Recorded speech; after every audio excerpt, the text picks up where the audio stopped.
Hey Virgo, this is a general timeless reading, so make sure to use your own discretion and stay open to your own intuitive hits that could come through, and only watch tarot videos when you feel guided to do so. If you feel the roles I'm describing are in reverse, then feel free to reverse the roles while listening to the reading. And if you'd like a personal reading, book in through my website for more information. The link will be in the description box. Okay, this is a I don't want to say love reading like relationships, but it could be for a lot of you. We may have to draw more clarifiers, but Star and Angel of Love, yeah, it's kind of like there's this loving connection, or was a loving connection at some point.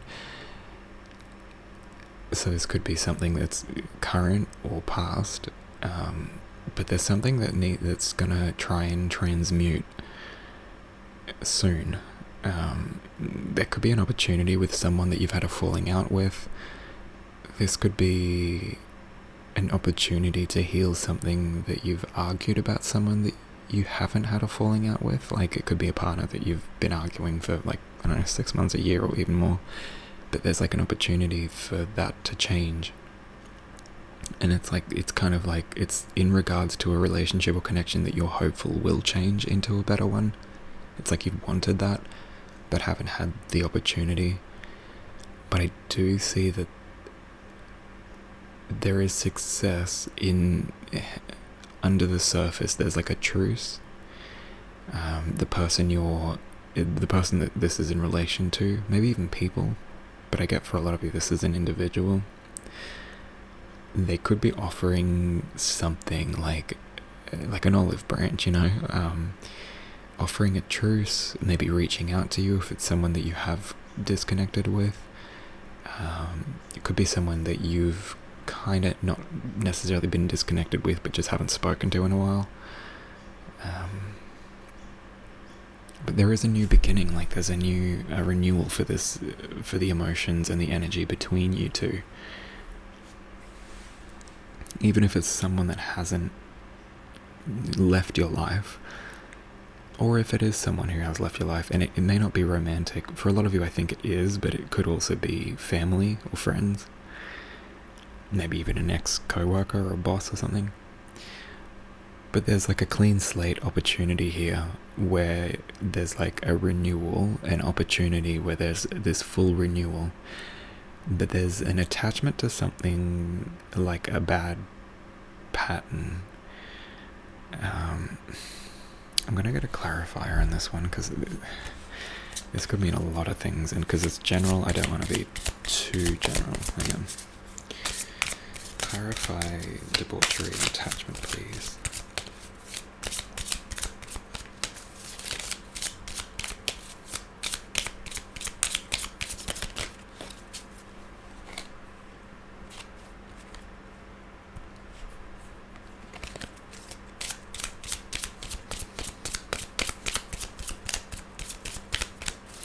Just one, please.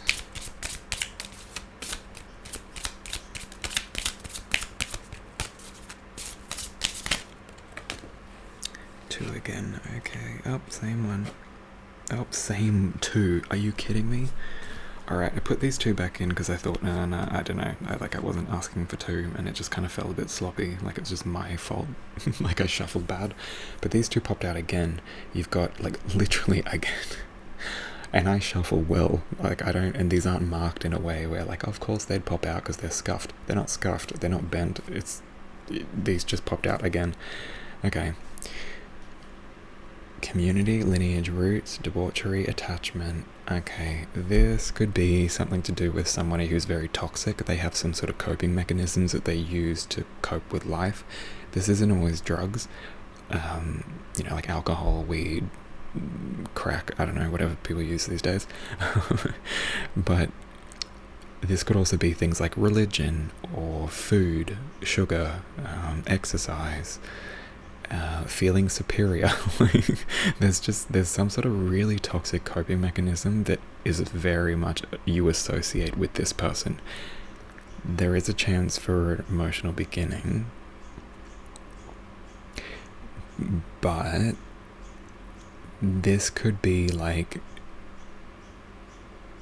It's almost like I'm seeing whoever this is that I'm talking about in this reading, the people that surround them are also people that know you. So it could be co-workers outside of you and this person, or family members outside of you and this family member, friends outside in the friend group, outside of your personal friendship with this person in that friend group. There's something like that going on. And it's almost like it's accepted by the people around this person. It's just like, oh, well, that's just what they do. That's good for them. This is what works for them. But you see it as this, like, no, that's a coping mechanism. That's like it's an addiction. It's something that they use to cope with life and stresses in life, but it's not something that's actually helping them grow because they keep leaning on it. So they never really address the issues. They just retreat to whatever debaucherous thing that this is that they're attached to. But I get this sense of detachment within them. It's almost like they know that they do this. They know how they cope with stress, and they know that they gaslight themselves and others, but they need to. And it's like the pain in them that they're using this crutch for is so deep and so strong that asking them to put it down is like, it'd be like asking someone who's just had surgery on their knees or hip surgery to get up and just walk. It's like, okay, it's not that easy. There's steps that maybe we need to take and things to consider. But I get that, yeah, it's just kind of like you're ready to come to the table. There's going to be an opportunity where this can happen.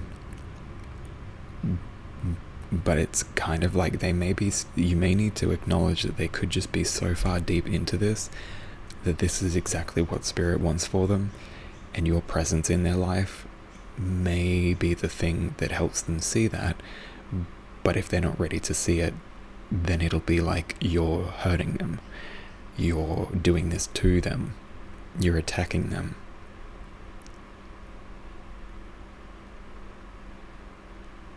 And the people surrounding that person also might rally together. You might get, flying monkeys coming at you, being like, how could you do that? Oh my God, blah, blah, blah. Or, I don't know, I just get this sense of like flying monkeys and like enablers. This person has a lot of enablers in their life. And you're ready for a pure connection without enablers, without all the bullshit, without all of that. You just want this truce. You're ready to put it down and you're ready to say your piece. But I get this strong feeling like this thing that they lean on, whether it's drugs, religion, so like approval from people. There's something there that it's just really toxic that I'm not sure they're able or ready to put down, and maybe that's exactly the point. Spirit's going to give you an opportunity to acknowledge that, so that you can finally put this to rest and go, well, I tried everything, I saw what I needed to see, and I understand this situation fully now, and I have no hard feelings against it, even though it hurts a little, maybe to walk away from something like this, but it doesn't feel wrong. It feels really right, but painful, Yeah, I get that whoever this is, or whatever this is, this person that I've been speaking about, they're just stuck. They're really stuck. They're stuck in their emotions. There's a lot of emotional baggage they just don't have the tools or desire to deal with. But you handling this situation and having like a renewal of your own sense of love and capacity for love, opening up to people like this just won't be healthy. It won't be safe. And it could be that the person that it could be like a romantic interest. If that's the case, then acknowledge that, yeah, maybe these people, or this person I should say, just don't have the tools to be able to have the relationship or to reciprocate the love that you have to give them. I do get that there's a strong sense of, they can't reciprocate that love because of whatever coping mechanisms that they use.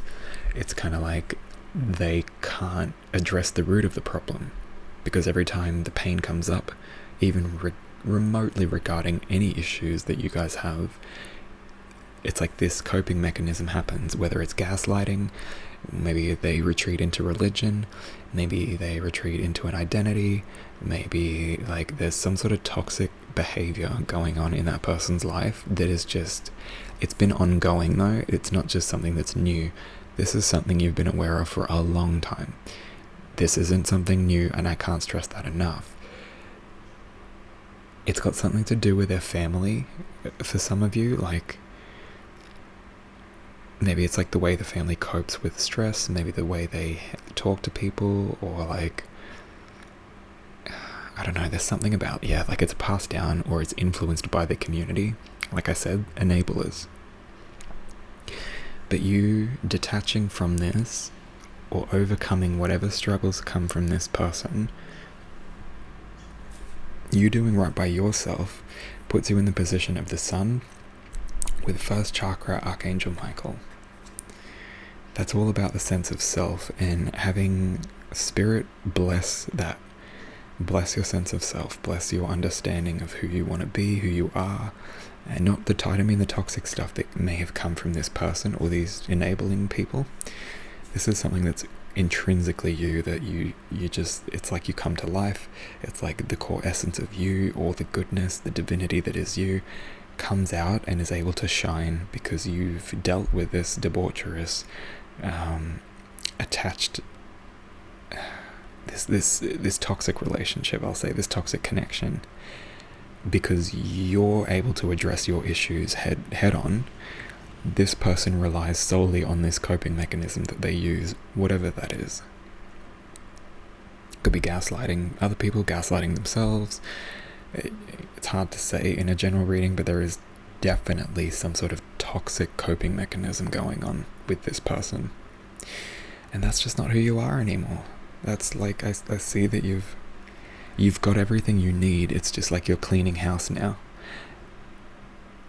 And I get that there's this real sense of like effortlessness to it. It's not like you do this in malice, but if you handle it with grace and dignity and kindness and love, you'll be able to burst forward into your life, radiating your energy in a way that you've never been able to before. I get that whatever this connection is, it's also dampened your light in a way, like you've had to hold back parts of yourself. You've had to almost gaslight yourself into keeping this relationship going. But once you acknowledge that this is actually a test, if you can push through this test and pass it with flying colors, which I'm sure you can, I can see that very clearly, life opens up for you in a way that just, it's that type of envious way where people who are stagnating or stuck because of whatever reason, it could be a test, it could be divinely ordained or whatever reason, but they see someone who's successful and having fun and living life, and that's what you get. That's going to be your state, not the jealousy person. I mean the person who's living, who's successful, who things just seem to work out and struggle just seems to bounce off them, or just totally miss them altogether. It just goes right around them. But it's not just that. Like there's like a real sense of self. Like I feel secure and safe within my own sense of self-worth, self-love, self-respect. All of the senses of self transmute into the most healthy versions of that if you handle this particular situation. And I feel like you'll know what the right thing is to do. I don't feel like I need to tell you what to do in that sense, but it is something that is going to present itself. It's going to offer itself up, like the universe is handing you an opportunity that you won't be able to ignore or deny, that, oh, this is that person, this is that thing. And I do see like this toxic coping strategies that they use, or personality traits that they embody, whatever it is, and it's just not going to gel with you anymore. You're not going to, like, I just can't see that continuing for like a large portion of you. That's just, I can't see that continuing anymore. Your energy's been transmuted. It's the star, and it's like you want something more, you want something better in this connection. So when you actually go to deal with it, you'll realize that there is nothing more. Because you've done everything on your end that you can do. They're not doing everything on their end. They're not doing much at all, to be honest. Because this coping strategy or mechanism or tool that they use to cope with the stresses in life, it's skewing everything that they have between you two. Like everything on their end of this relationship gets skewed because of this toxic coping strategy and all the pain that they're running from. So I'm going to leave it there. Handle this connection with grace and ease. I feel like it's not going to be too much of an effort. It could be heart-wrenching, but the payoff is significant. This is where you end up at the end of it all. The Sun, first chakra, Archangel Michael. Divine protection around the sense of self, divine blessing around who you feel you are and what's meant for you, which is being held back. And that's why this connection's going to have to come to a head. Alright, I'm sorry this wasn't super positive, but that's what I'm seeing. So yeah, I hope this helped you guys. If you want a personal reading, book in through the website. If not, I'll see you in the next one. Blessed be.